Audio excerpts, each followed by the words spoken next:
እንዴት ኢንቨስት ማድረግ እንዳለበት የማያቅ አንድ ቢዝነስማን በእርግጠኝነት ነው ማለት ሁሌም ቢሆን ኪሳራ ነው የሚያጋጥመው። ምክንያቱም ስሜቱን ብቻ ነው የሚከተለው። ስራውን ስለወደደው ሊሆን ይችላል፣ የሆነ ሰው ስላተረፈበት፣ አሊያም ደግሞ አዋጭ ሊሆን ይችላል ብሎ ገምቶ ከሆነ የሚገባበት ምንም ጥያቄ የለውም አይደለ? መጨረሻው የሚታወቅ ነው። ሴም ነው። አንድ ሴት ስትወድ እንዴት እሷ ላይ ኢንቨስት ማድረግ እንዳለብህ በትንሹ እንዴት ልታናግራት እንደሚገባ ስለ ሴት ልጅ ምን ማወቅ ያለብህን በምን መንገድ መሄድ እንዳለብህ በትንሹ ካላወቅ በእርግጠኝነት ነው የምትፈልገውን ወይም የምትጠብቀውን አይነት ሪያክሽን ላታገኝ ትችላለህ። ችላ ልትል ትችላለች፣ ልትቆራበት ትችላለች፣ ፍቅር ጥያቄ ላትቀበል ትችላለች፣ የትኛውንም ጥያቄህን ላትመልስልህ ትችላለች። በቀላሉ ግን ልቧን ለመጥለፍ እንድትወድህ ለማድረግ እንድታናግርህ ለማድረግ እንዴት ነው ሴት ልጅ ላይ ኢንቨስት ማድረግ ያለብህ? ሴት ልጅ ምን ትፈልጋለች? ልቧን ለመስጠት ለአንድ ወንድ ልጅ ሴት ልጅ ምን ትፈልጋለች? ከአንድ ወንድ ልጅ በፍቅር ለመውደቅ ለሚለው ጥያቄያችሁ እውነት ለመናገር አንድ ምክንያት በቂዋ ሊሆን ይችላል። አንድ የምትፈልገውን ነገር አንተ ላይ ካየች ኮንቪንስ ታረጋታለህ አንተን ለመውደድ። ያ አንድ ነገር በቂ አይደለም። ወይም መጀመሪያ የሚመጣልህ ገንዘብ ሊሆን ይችላል አንተ ጋር። ነገር ግን እኔ በእርግጠኝነት እህቶቼን ወክዬ ልባችንን በቀላሉ መጥለፍ ስለሚችለው ወንድ ምን ሲኖረው ነው ወይም እንዴት አርጎ ነው ሴት ላይ ኢንቨስት ያደርግ በቀላሉ እጁ ልትገባለት የሚችለው የሚለው ከሚስጥራችን ነው ማካፍላችሁ። ከኔ ጋር ትንሽ ብቻ ቆዩ እና የምነግራችሁን ነገር እመኑኝ፣ ተግባር ላይ ከዋላችሁ የፈለጋችኋትን ሴት በእጃችሁ ታስገባላችሁ። እንድትወዳችሁ፣ እንድታምናችሁ፣ እንድትቀበላችሁና በታሪክ ችላም እንድትል እንድትኮራ ማድርጋትን ውጤት ታገኝበታለህ። ሃይ እንዴት ናችሁ? ዮዲት ነኝ። እንኳን ደህና መጣችሁ ወደ ዮዳስ። እዚህ ቻናል ላይ እንደምታውቁት ስለኛ ሴቶች እናወራለን፣ ከኛ ሚስጥሮች ታካፍላችኋለሁ፣ እንዲሁም ከኛ ጋር የምትገቡበትን የፍቅር ህይወት ቀላል ስለምናደርግባት ሀሳቦች እናወራለን። ታዲያ ይህንን ቻናል ሰብስክራይብ ካላረጋችሁ ባካችሁ ሰብስክራይብ የሚለው በተን ተጫኑ። አብራችሁ የደወል ምልክቷን መጫን እንዳይረሳ።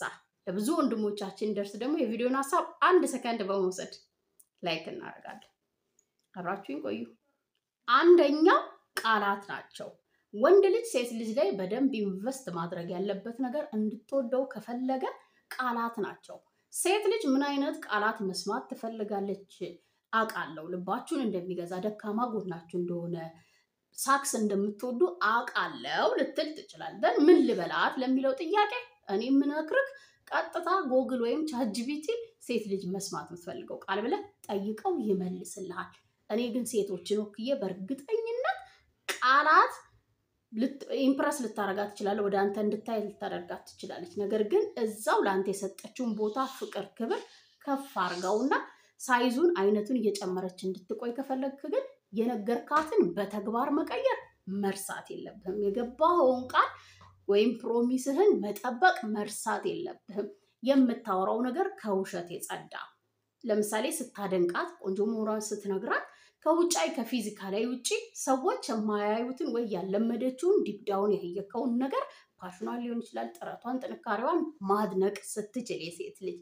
ሌላኛው ደግሞ በጣም ከገበያ መውጣት ያለባቸውን ቃላት ሳይሆን ሪል ልቧን የሚያሸንፉ ከብዙ ወንዶች የሰማችሁን የተለመዱ ኖርማል ያደረግናቸውን መንገድ ላይም አንዱ የሚለክፈን የሚነግረንን ቃላት ከመጠቀም ውጭ ስትሆን፣ እሷ ጋር ስትሄድ በኮንፊደንስ የምታወራው ቃላት ሲኖሩ፣ ምን ማውራት እንዳለብህ ሳታውቅ ዝም ብለህ የምታወራ ከሆነ ነርቨስ ትሆናለህ። ነርቨስ ስትሆን ደግሞ እሷ አንተ ላይ የምታየው ነገር በፍቅር ሳይሆን የሚገዛ እንደሆኑም በጣም ሙድ ትይዝብሃለች።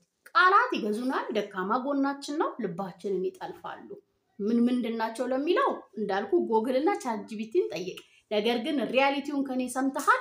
ቃላት ትክክለኛ ኢንቨስትመንት ነው የሴት ልጅን ልብ ለመጥለፍ። ሁለተኛው ሴት ልጅ ላይ ኢንቨስት ልታደርገው የምትችለው ራስ ጋር ያለው ኃይል በራስ መተማመን ነው። በራስ መተማመን ከሌለ ትንሽዬ ቢዝነስ ራሱ ትፈርሳለች አይደለ? አንድን ቢዝነስ ስትጀምር ልትከስር እንደምትችል እንደምታውቀው ወይም ያ ቢዝነስ ቢከስር ከዛ ነገር የተማርከውን ሌላ መስራት እንደምትችል የምታውቅ ሰው መሆን መቻል አለብህ። ጠንቃቃ ጥናት ማድረግ መቻል አለብህ እዛ ቢዝነስ ላይ መክሰር ካልፈለግ።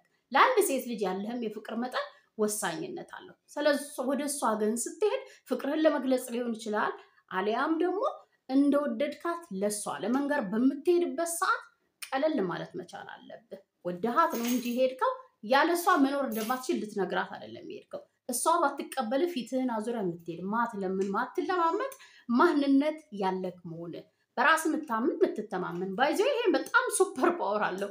በራስ የምታምንና የምትተማመን ከሆነ የምትሄድበት ቦታ በፍጹም ተቀባይነት ላታገኝ አትችልም። ምክንያቱም ልክ የእንዴት ነው የአንበሳ ሜንታሊቲ ነው በቃ በጫካ ውስጥ ትልቁ ወይም የእንስሳቶች በሙሉ ንጉስ እንዲሆን ያደረገው እንጂ ፊዚካሊ በብዙ ነገር የሚበልጡት እንስሳቶች በብልጠትም አሉ አይደለ?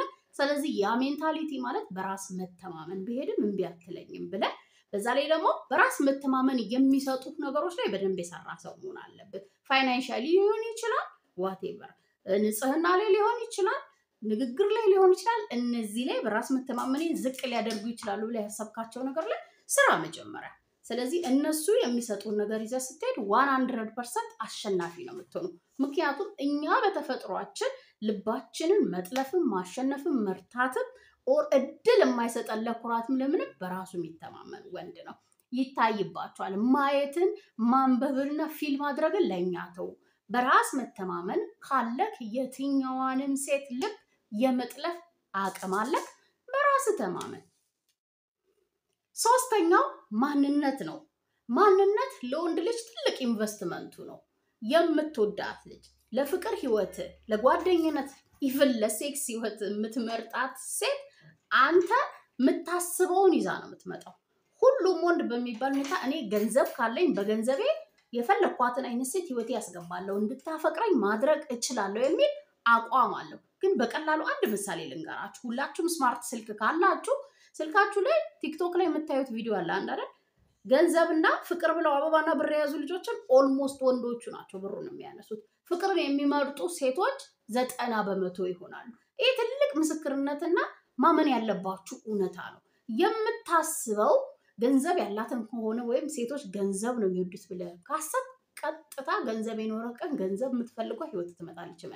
ማንነቴን የምትወድ ማንነቴን የተቀበለች አክብሬ ወድጄ ተቀብዬ የኖርኩትን ማንነቴን የምትቀበል ሴት ብቻ ነው እኔ ህይወቴ ውስጥ ለፍቅር ህይወት መፈልጋት ለትዳር እኔ እንድትገባም ወይም ኢንቨስት የማደርገው ትንሿን ጊዜ ለእንደዚህ አይነት ሴት ነው ካልክ እመነኝ 100% ያቺ ሴት ናት ወደ ህይወት ቀጥ ብላ የምትመጣው። አንተ መሄድ አይጠበቅብህም። ተመሳሳይ ክብሬን ካልክ በክብር ማትደራደር ራሱን የሚያከብር ለክብሩ ቦታ የሰጠ ወንድ የምትወድ ሴት ህይወት ትመጣለች። በቃ ሎፍ አትራክሽን ህይወት ዓለም እንዲህ ነው የምትሰራው። ግርግር መፍጠር አያስፈልገን። እኛ አይምሮ ውስጥ እኔ እንደዚህ ነው የሚወዱት ብለህ ካሰብክ አይንህም የሚያየው ገንዘብ የምትወዷን ነው። ሐሳብህም ስለ ገንዘብ የሚያወሩ ሴቶችን ነው የሚያስበው። በዛ መንገድ የሚጥልህ ቦታ እንደዚህ። ስለዚህ ኢንቨስትመንት በምርጫ በማንነት ላይ የተመሰረተ ይሆናል። አንተ ታርጌት እንደዛ ኮንክ ማሰብ ብቻ ማለምህ ብቻ ፍላጎት ወይም ራስህ መሆንክ ራሱ የሚወደው ወይም አይን የሚያየው ልብ የሚማርከው ለዛች ሴት ነው። ያቺ ሴት ደግሞ ተመሳሳይ ያንን የምትወደው ከሆነ ህይወት ውስጥ በቀላሉ ልቧን ጠልፈ ታመጣዋለች። ገንዘብ የምትወድ ከሆነ ትሄድ፣ እሷ ናት አንተ የቀረብህ። ስለዚህ ሮንግ የሆነ ቦታ ከመውደቅ ራስን ትከላከላለህ። ስለዚህ ማንነት አንድ ምክንያት ትልቁ ምክንያት ትክክለኛዋን ሴት ወደ ህይወት ለማምጣት ለመጥለፍ ይረዳሃል። የሚሰራ እውነታ ነው። ተጋፈጠውና እስቲ ሞክረው፣ ለውጡን ታየዋለህ። ስለዚህ በማንነት በምርጫ በፍላጎት ምክንያት አንድ ሴት ላይ ኢንቨስት የምታደርጋቸው ነገሮች ትልቁ ሚና ይጫወታሉ። አራተኛው ሴት ልጅ ላይ የሚሰራው ትክክለኛው ኢንቨስትመንት ቀጣይነት ያለው ፍቅር፣ እንክብካቤ፣ ትኩረት ነው። የሰጣሃትን ትኩረት ዛሬ ሰተ ነገ ከነጠካት፣ ዛሬ የሰጣሃትን ፍቅር ነገ ከሰጣት፣ ዛሬ እንደምትወዳት ነገር ነግረ ከተኮሳተርክባት የተዘበራረቀ ማንነት ነው የምታይበት። ቋሚ ወይ ስነ ስርዓት ያለው ከልቡ የሆነ ነገር አታይም። በጣም ነው የምንወደው ቀጣይነት ያለው ነገር። ቀጣይነት የሌለው ዛሬ ጥፍት የሚል ነገ የሚመጣ ነገ ከፍ በሚል ዛሬ በቀዘቀዘ እንደዚህ አይነት ነገር ሴት ልጅን በጣም ነው የሚረብሻት። እንዳታምንህ ልቧን እንዳትሰጥ ልቧን በደስታም ሆነ በምንም መንገድ ልታገኘው አትችልም። ቋሚ የሆነ አትሊስት ሙሉ በሙሉ አክሴፕት እስክታደርግህ ራሱ ትዕግስት ሲጠይቅህ ሊሆን ይችላል። ጽናት ሲጠይቅህ መታገስ መቻል አለበት። ይሄ አሁንም ዲፔንድ የሚያደርገው ለሷ ባለህ ፍቅር በሷ ባለህ ፍላጎት ላይ ነው። ምንም ጥያቄ የለው። ምርጫክ ደግሞ ትክክለኛዋ ሴት ከሆነች አሸናፊ የምትሆነው አንተ ነው። ቀጣይነት ያለውን ትዕግስትህን ሊሆን ይችላል። ቀጣይነት ያለውን በራስ መተማመንን፣ ቀጣይነት ያለውን ማንነትን፣ ቀጣይነት ያለው ፍቅርህን፣ ጊዜህን፣ እንክብካቤን ለሴት ልጅ መስጠት። ልክ ኢንቨስትመንት ያሰብከው ቦታ እስኪደርስ ድረስ የምታሳየውን ጥንካሬ፣ ለዛ ኢንቨስትመንት መሳካት ቦታ ላይ እስኪደርስ የምታወጣውን ኢነርጂ አይነት ነገር ትፈልጋለች ሴት ልጅ። ኦን ኦፍ ኮንክ ቀዝቃዛ፣ ትኩስ፣ በረዶ እንደ ሁኔታዎች እንደ ነገሮች ስሜት የሚቀያየር ከሆነ ድርጊት የሚቀያየር ከሆነ ምንም አይነት ቋሚ የሆነ ነገር ቀጣይነት ያለው ነገር ማታሳያት ከሆነ መቼም ልቧን አታገኝም። ልቧን ፍስ አድርጎ መውሰድ የሚችለው መጥፋት የሚችለው ትልቅ ከእናንተ የምንፈልገው አንዱ ምክንያት ቀጣይነት ያለው ድርጊታችሁ፣ ቀጣይነት ያለው ቃላችሁ፣ ቀጣይነት ያለው ማንነታችሁ፣ ቀጣይነት ያለው በራስ መተማመናችሁ ይገዛናል፣ ይገዛናል። ከነዚህ ውልፍት የምትል ከሆነ ኦን ኦፍ የምትሆን ከሆነ እንደ ልጅቷ ማንነት ይወስነዋል። ብዙ ነገር ልታደርግ ትችላለች። ብዙ አይነት ሪያክሽን ልታሳይ ትችላለች። በመጨረሻም ልትጠፋበት ትችላለች። አንድ ቀንም ቢሆን ዩኒቨርሲቲ ያደረገውን ነገር ዋጋ ስጠው። አምስተኛ የመሪነት አቅም ነው። የመሪነት አቅም ትልቁ ምክንያታችን ነው ከእናንተ በፍቅር ለመውደቅ። አንድ በትልቁ የምትፈልገው አንድ ሴት ልጅ ኃላፊነት መውሰድ የሚችል ወንድ ነው በፍቅር መውደቅ የምትችለው።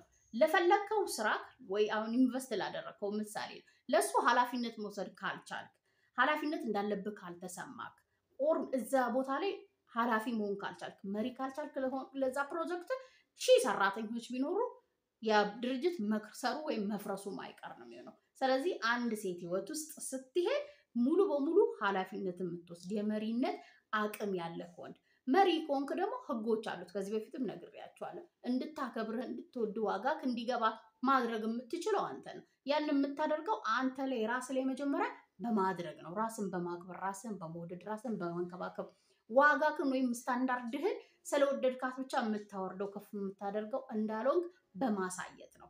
ለእሷ ያለህ ስሜት የፈለገችውን እንድታስደርግህ፣ እንድትናገርህ፣ እንድትሰጥ፣ እንዳትከለክል፣ እንድትከለክል የሚያደርጋት ከሆነ መሪ አይደለህም ማለት ነው። ያንን አቅም አላየችብህ። ነገር ግን ፕሮቴክት ታደርጋታለህ፣ ግን ኮንትሮል አታደርጋትም። ገብቷቸዋል አይደለ? ልክ እንዳልሆነ ይህን ነገር ትነግራታለህ። ነገር ግን ልክ እንዳልሆነ እየነገርካትም ደጋግማ ስታደርግ በክብር ማትደራደር ትሆናለህ። ስለዚህ ስለራስ የምታውቀውን፣ ስለራስ የምትነግራትን፣ ስለራስ የምታስተምራትን፣ ስለራስ የምታሰለጥናት ነገር ላይ የመሪነት አቅም ስታይብህ ሴት ልጅ ልቧን ትሰጣለች፣ ትሸነፋለች።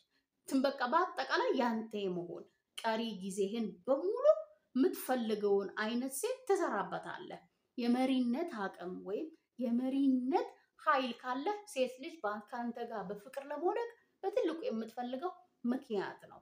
ይሄ የአንተ ፓወር ነው። እሷ ጋር የለም፣ ከአንተ የሚወጣ ነው። አንተ የምታሳያት፣ አንተ የምትሰጣት፣ አንተ የምትሰለጥናት የእሷ አይደለም።